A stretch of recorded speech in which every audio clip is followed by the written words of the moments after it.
fans really excited about Trey Sermon. He may be really good. He's big. Elijah Mitchell, though, was the one today who had the nice runs, and he's been doing this every day. So I would just like to hear your thoughts. Jack, why don't you go first with Mitchell? What do you see? You had the up close look. Yeah, no, the thing with Mitchell that's he's very quick and fast, and he does a really good job of running between the tackles. That's what we saw today.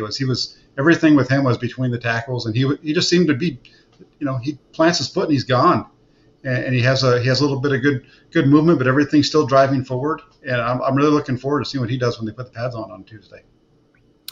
We talked about it right after the draft, right? It's just like, what do these guys profile as, right? Sermon profiles like that back that they've never had, like a much better Tevin Coleman that they used to use in 2019 to soften the defense up. And Elijah Mitchell profiles like Raheem Mostert. That's not taking away from Raheem Mostert, because I think that his vision and his burst gets lost, because people say, hey, he's 30, you can move him.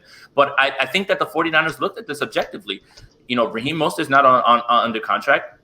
How do you, and they love that speed element, so how do you fill that? And I think Elijah Mitchell fills that very well, and you can see it when he's on the field. He just has that extra giddy up that makes Raheem Mostert the home run hitter, and they still want that, and I think that's exactly what Elijah Mitchell brings to this team. When I saw that they drafted him, of course I'd never seen a clip of him before they drafted him, and I looked at his pro day numbers, and he looked like, okay, he's Raheem Mostert's replacement. He's going to be running outside zone, getting to the edge. He's fast. But then I watched the clips of him, and he does play in like a kind of a pistol offense and runs between the tackles, and he's kind of thick. And today he was running between the tackles. He isn't exactly what I expected just based on his physical profile. I think maybe Niner fans don't know exactly what to expect, but both him and Sermon are going to give this team like a between the tackles presence that they didn't have.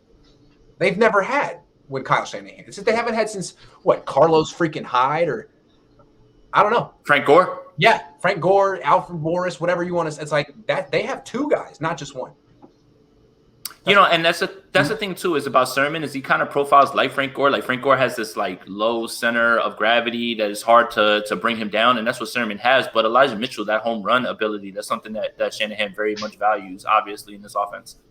Sean Shepard says, what do you guys think of the O-line as a whole?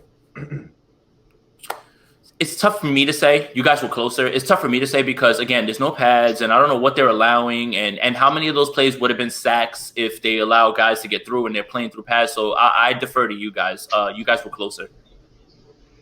Yeah, it seemed like there was a lot of pressure on those guys, and the 49ers have a really good defensive line, but how much of that 49er defensive line look is because the offensive line's struggling, and they do have a little bit of an advantage right now without all the pads on, but still, it's I think they held up okay at times. Alex Martis says, what I read is that every third day is a planned rest day for Bosa. Is that not the case? Kyle said that. Okay. Well, it's necessary because Bosa said yesterday he's got soreness in his knee. So I guess that's the right call. Kyle said that. That's good. What Kyle said.